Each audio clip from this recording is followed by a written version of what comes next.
किसी श्योपुर नाम के एक छोटे से शहर में शौर्य और उसकी माँ मूर्ति रहा करती थी।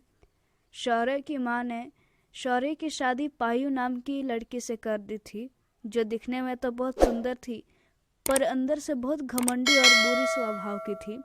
वो अपनी सास पे बहुत अत्याचार किया करती थी। एक दिन की बात है।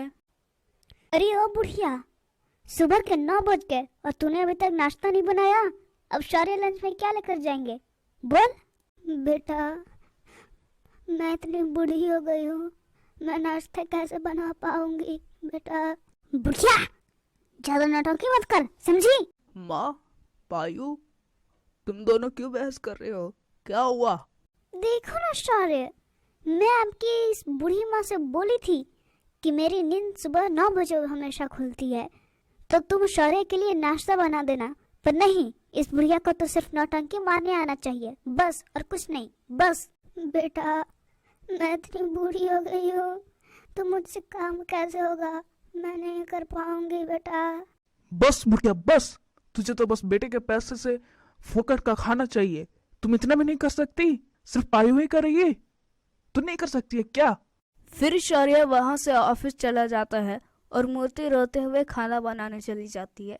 ए बुढ़िया, खाना बनाने से ही बस काम नहीं चलेगा, समझी? चल पोछा लगा। मूर्ति पोछा लगाने लगती है, तभी पायु पानी पीने के लिए जाने लगती है तो वो गिर जाती है। रुक बुढ़िया, मैं तुझे बताती हूँ, साली करम जली बुढ़िया, रुक रुक। फिर पायु मूर्ति को डंडे से बहुत मारती है और फिर कहती है कि अरे साली कामचोर मूर्ति बुढ़िया कहीं की, ठीक से काम कर नहीं तो तुझे हमेशा के लिए मूर्ति बना दूंगी, समझी तू? समझी? इस बार तो माफ कर दे रही हूँ तुझे, अगर फिर से ऐसी लापरवाही की ना तो तुझे जान से मार दूंगी, समझ गई ना साली मूर्ति? अब चल, मेरा मुंह क्या देख रही है, मेरे लिए चाय बना के ला। फिर मूर्ति पायु के लिए चाय बना के लाती है। छी, इसमें तो शक्कर ही नहीं है। रुक, अभी बताती हूँ तुझे बुढ़िया साली। ऐसा कहकर पायु मूर्ति का हाथ उस चाय के कप में डाल देती है। बहू छोड़ो, मेरा हाथ दर्द हो रहा है, छोड़ो। फिर इतने में शौर्य आ जाता है तो पायु शौर्य से बोलती है कि क्या सिखाया आपने अपनी माँ को? अभी तक इसने कोई भी काम ढंग से नहीं किया है। मैं जा रही हूँ घर छोड़कर, समझे आप? मुझे इस बुढ़िया के साथ नहीं रहना, समझ गए ना? मैं जा रही हूँ। रुको पायु, घर छोड़कर तुम नहीं, ये बुढ़िया जाएगी। ए बुढ़िया, ये ले प्रॉपर्टी के पेपर्स पे साइन कर और इस घर से निकल जा। फिर मूर्ति प्रॉपर्टी के पेपर्स पर साइन कर देती है और रोती रोती उस घर से निकल जाती है। रास्ते में उसे 2 लड़कियां मिलती है। वो उन दोनों से कहती है कि बेटा, तुम्हारे पास पैसे है तो मुझे दे दो बेटा, मैं भूखी हूँ बेटा, सुबह से मैंने कुछ नहीं खाया, थोड़े पैसे दे दो। तो वो दोनों लड़कियां उसे पैसे देने लगती है। जब मूर्ति पैसे लेने लगती है तब वो दोनों लड़कियां देखती है कि उस बुढ़िया के हाथ पे छोटू लिखा हुआ है। पहली लड़की पूछती है कि माँ जी, ये आपके हाथ पे किसका नाम है? मेरे बेटे का नाम है। तो आपका बेटा कहाँ है? उसने तो मुझे घर से निकाल दिया बेटा। क्यों माँ जी? प्रॉपर्टी और बीवी के चक्कर में उसने मुझे घर से निकाल दिया, वो बहुत बुरा है। आपके बेटे की इतनी हिम्मत? मैं आपको इंसाफ दिलवा के रहूंगी, बस मैं आपको जैसे करने को बोलूं आप वैसा ही करना। बोलो बेटी, मुझे क्या करना होगा? माँ जी, कल सुबह आप यहीं पे रहिएगा, मैं और मेरी बहन हम दोनों भेष बदल कर जाएंगे। हम उन्हें कहेंगे कि हम दोनों आपकी बड़ी बहनें हैं। बस आप अभी इतना ही समझिए, आगे का हम दोनों देख लेंगे, आप चिंता मत कीजिए। फिर अगले ही सुबह वो दोनों लड़कियां अपना फेस बदलकर शौर्य के घर चली जाती है और कहती है कि शौर्य, अरे ओ शौर्य, अरे छोरो, जरा बाहर तो निकल, देख तो कौन आया है। जी, आप दोनों कौन? ले छोरो, तू हमें ना पहचान पाया? नहीं, कौन है आप दोनों? रुक छोरो, तुझे ऐसा याद ना आवेगा। अब याद आयो कि नहीं आयो?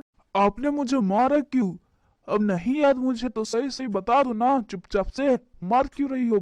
देख छोरो, मैं छोटी हूँ और ये बड़ी है, समझ में आयो? मैं नहीं जानता आप दोनों को, आप लोग यहाँ से जा सकते हैं। ए बड़ी, अब मुझे बढ़िया लग रहा है। आपकी ये मजाल, आपने मुझे फिर से मारा? अरे छोरो सुन, हम दोनों तेरी माँ की बड़ी बहनें हैं। अब हम दोनों का कोई औलाद तो ना है जो प्रॉपर्टी उनके नाम लिखते। हमने सोचा कि क्यों ना हम दोनों अपनी छोटी बहन के बेटे पे सारी प्रॉपर्टी लिख दें। पर छोड़ छोरे, तूने तो हमें पहचाना ही नहीं। शायद हम ही गलत घर में आ गए। छोड़, ए बड़ी चल यहाँ से। फिर शौर्य की पत्नी धीरे से शौर्य के कान में कहती है कि अरे शौर्य जी, बोल दो ना कि वो लोग घर में आ जाए। आखिर प्रॉपर्टी हमारे नाम करना चाहती है ये दोनों, जल्दी से हाँ कर दो। मौसी जी, पहचान लिया मैंने तो आपको। मैंने तो कब का ही पहचान लिया था। वो तो बस थोड़ी मजाक कर रहा था। आइए ना अब दोनों घर में। देख छोरो, हम घर में ना आवेंगे। 2 मिनट ही बस बच्चे हैं। अगर तू 2 मिनट में साइन नहीं किया तो ये प्रॉपर्टी तेरे नाम नहीं हो पाएगा, समझा तू? नहीं मौसी जी, मैं कर देता हूँ ना, बस 1 मिनट में कर देता हूँ, जल्दी जल्दी कर रहा हूँ। शौर्य वो पेपर्स बिना पढ़े साइन कर देता है। फिर वो दोनों लड़कियां अपने असली फेस में आती है और कहती है कि अब ये तेरा घर मूर्ति देवी के नाम पे हो गया। तुमने तो कहा था कि तुम अपनी प्रॉपर्टी मेरे नाम कर रही हो, फिर ये मेरा घर मेरी माँ के नाम पर कैसे हो गया, बताओ? झूठ कहा था मैंने। तुझे एक छोटी सी कविता सुनाती हूँ, शायद इसे सुनकर तुझे अक्ल आ जाए। तो सुन। किसी ने कहा है कि अच्छे कर्म करोगे तो मरने के बाद स्वर्ग मिलेगा, और मैं कहती हूँ कि माँ बाप की सेवा करोगे तो जीते जी स्वर्ग मिलेगा। जिस दिन तुम्हारे कारण माँ बाप के आंखों में आंसू आते हैं, याद रखना उस दिन तुम्हारा सारा धर्म कर्म आंसुओं में बह जाता है। माँ रोती थी जब रोटी नहीं खाता था बेटा। माँ आज भी रोती जब रोटी नहीं खिलाता बेटा। जब एक रोटी के 4 टुकड़े होते हैं और खाने वाले 5, तब मुझे भूख नहीं है ऐसा कहने वाली व्यक्ति है माँ। असल में माँ बाप को लात मारने की प्रथा औलाद माँ के पेट से ही शुरू कर देता है। बस फर्क इतना है कि पेट में लात खा के माँ फूले नहीं समाती, लेकिन बुढ़ापे में लात पड़ने पर आंसू रोक नहीं पाती। एक बात हमेशा याद रखना, मंदिर बनाना, मस्जिद बनाना, अनाथ आश्रम बनाना, अस्पताल बनाना, लेकिन वृद्धाश्रम मत बनाना। वो बहुत किस्मत वाले होते हैं जिनके पास माँ होती है। अब तो थोड़ी सी शर्म कर ले, थोड़ी सी भी तो कर ले।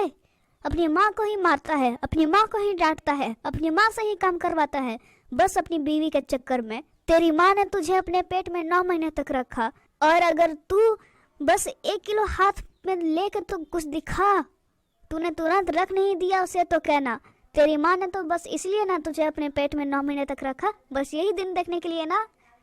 कुछ तो शर्म कर ले, बेशर्म हाया। फिर वो लोग बहुत शर्मिंदगी महसूस करते हैं और वो लोग अपनी माँ को घर में लाकर उनके साथ खुशी खुशी रहने लगते हैं।